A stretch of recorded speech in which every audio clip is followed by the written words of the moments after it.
So we left last time with the question, what should I be using for the fretboard? And we had two options, Wenge or Zebrano. I had a lot of feedback about that in the comments. I also found out from the comments that some people have got some quite strong views about ukuleles. I wasn't expecting that. A couple of people suggested doing electric mandolin, but I'm going to stick with the uke. I just think it'll be something I'd use more often. In terms of the fretboard, the overwhelming consensus was for Wenge, and that was pretty much the decision I'd made. Personally, I just think the Zebrano is going to be a little bit too fussy for this build, but I will definitely be using it on something else in the future. I have, however, had a little bit of a change of heart about the position markers. A few people actually said don't put any markers on at all because it would show off the wood a bit better and give it a little bit of a classier look. And to a certain extent I agreed with that. However, I thought it was a little bit of a step too far for me. So what I'm going to do, instead of using mother of pearl crown inlays, which I think would have probably taken up too much space on the fretboard, I'm just going to put some 6mm mother of pearl dots in. It will give it a much simpler look, but it's not out of keeping with the Firebird itself.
Well, that went through that like butter. I'm absolutely loving this new bandsaw. But next up I need to resaw this board. I'm hoping to get 2 fretboards out of it because it's 20mm thick and I need about 9mm per fretboard so I can clean them up. Now on the old saw that would have been impossible to do, it just wouldn't have been accurate enough, but I'm hoping that this new one will do the job nicely for me. So let's have a look, see how we get on.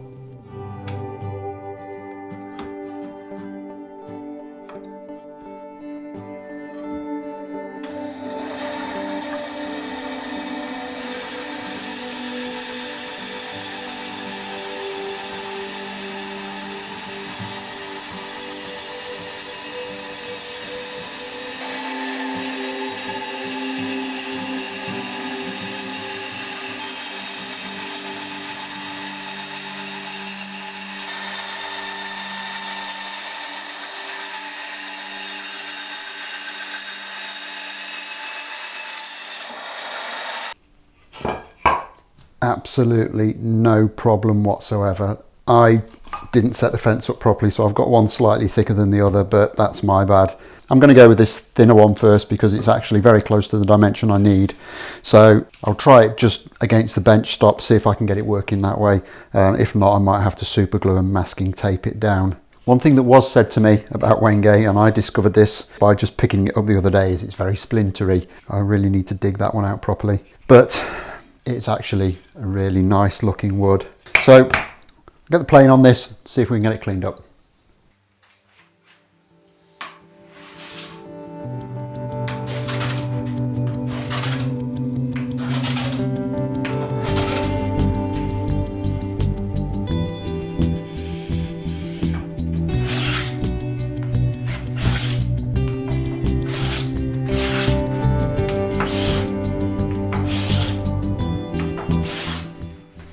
Okay, so that's planed down. It's just a little bit under 7.5 mil, so that'll leave me a little bit of material to play with when I'm putting the radius on. So next up, I'll square up and true this edge, and then from there we'll mark this, so we make sure we get a parallel line, and then we'll true up this edge to follow. It's really important that we have one good edge at least, so we can put a good center line on. And of course, we need to attach the fret slotting template, and to do that accurately, you will need that square edge too. So just get it in the vise and get that sorted.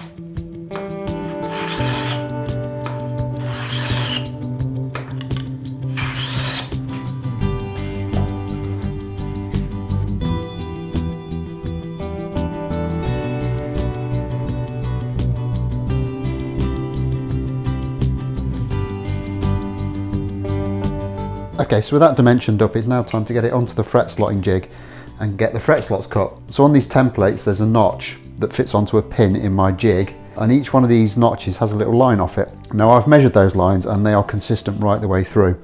So what I do is I will use those as a guide for where I need to be putting my fretboard.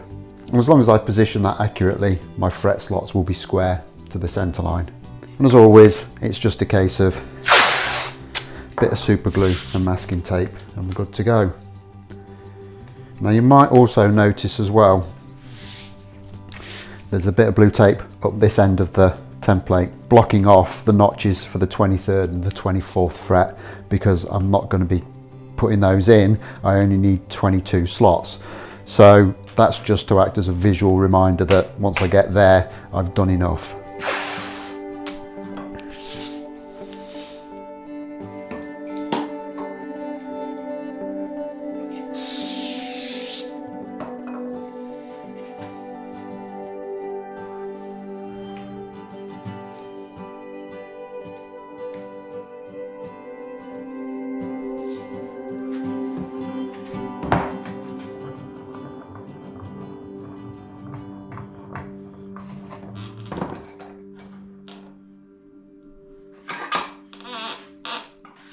Okay, so for any of you who haven't seen my fret slotting jig before, there's basically a set of guides on each side here, and then there's a little pin right in the middle of there.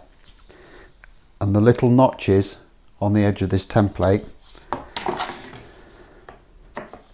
locate on that pin, and then the rest of the template is pushed up hard against this side of the jig. And then it's simply a case of taking my fret slotting saw and cutting the slots in.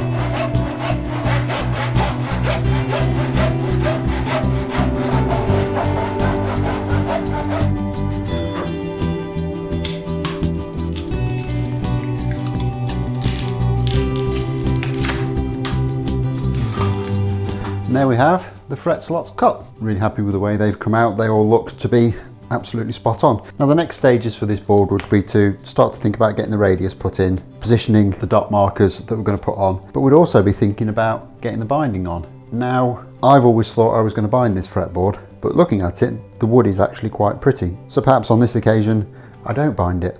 I don't know. Let me know what you think in the comments. But whatever we choose, that's going to be for the next episode. So as always, hit that like button if you've enjoyed this. Don't forget to subscribe if you haven't already done so. It really does make me happy every time I see that number go up. And I'll look forward to seeing you next time. Thanks a lot for watching. Bye bye.